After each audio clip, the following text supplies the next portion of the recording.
Assalamualaikum warahmatullahi wabarakatuh. Kali ini saya akan bahas materi tentang tata nama senyawa kimia.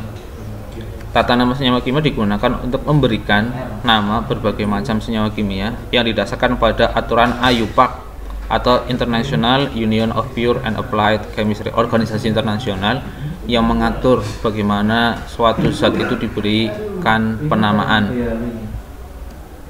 Kemudian sebenarnya penggolongan penamaan itu ada dua, yaitu organik dan anorganik.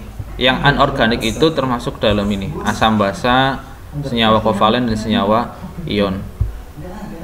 Tata nama senyawa kovalen biner yaitu senyawa yang terbentuk dari dua unsur saja dalam ikatan kovalen. Biner itu artinya dua ya. Kemudian aturannya, tulisan unsur pada senyawa kovalen biner diurutkan berdasarkan urutan tertentu. B ditulis lebih dahulu ketimbang SI, C ditulis lebih dahulu ketimbang SB, dan seterusnya. Misal ada senyawa yang tersusun atas atom H dan O. Yang ditulis adalah H terlebih dahulu baru O. Contohnya senyawa air H2O bukan OH2. Kemudian senyawa amonia tersusun atas atom N dan H. Yang ditulis adalah NH3 bukan H3N. Untuk penamaannya kita harus memperhatikan angka indeks. Angka indeks itu angka-angka kecil yang ini.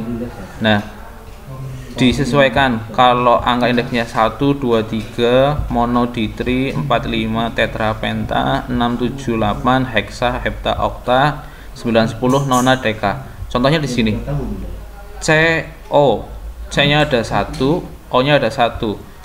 Bisa ditulis monokarbon monooksida, tapi kalau di depannya angka 1 biasanya tidak dituliskan mono, langsung saja karbon monooksida. Contoh yang kedua, CO2, jumlah C-nya ada 1, jumlah O-nya ada 2, monokarbon dioksida. Tapi kalau di depannya ada 1 saja, tidak perlu dituliskan mono, jadi karbon dioksida. Kemudian N2O3, N-nya ada 2, berarti pakai di, O-nya ada 3, pakai tri. Di nitrogen trioksida. N2O5, N-nya ada 2, di, O-nya ada 5. Di nitrogen pentaoksida. Tata nama senyawa ion. Senyawa ion merupakan senyawa yang terbentuk dari kation dan anion dan membentuk ikatan ionik. Aturannya yaitu kation dituliskan di awal, kemudian baru anionnya. Perbandingan muatan kedua unsur membentuk senyawa harus netral. Nama senyawa ion dengan penamaan senyawa ion dengan cara menuliskan nama logamnya, kemudian nama non-logamnya.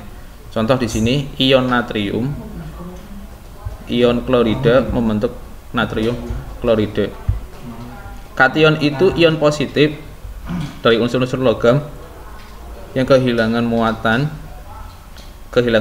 negatifnya, elektronnya. Kemudian anion adalah ion negatif yang sudah ketambahan elektron menjadi lebih negatif dari unsur-unsur non-logam.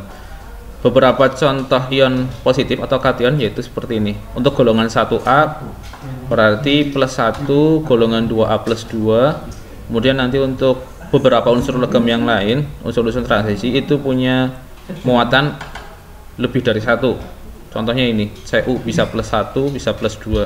Kemudian untuk anionnya dari non-logam golongan 6A dan golongan 7A. Min 1, min 2. Golongan 6A itu dia ketambahan elektron 2, sedangkan golongan 7A ketambahan elektron 1. Kemudian ada beberapa anion poliatomik seperti ini. Fosfit, fosfat, sulfit, sulfat, hipoklorit, hipoklorat, dan seterusnya. Tata nama asam basa. Asam adalah suatu senyawa yang jika dilarutkan dalam air menghasilkan ion H+.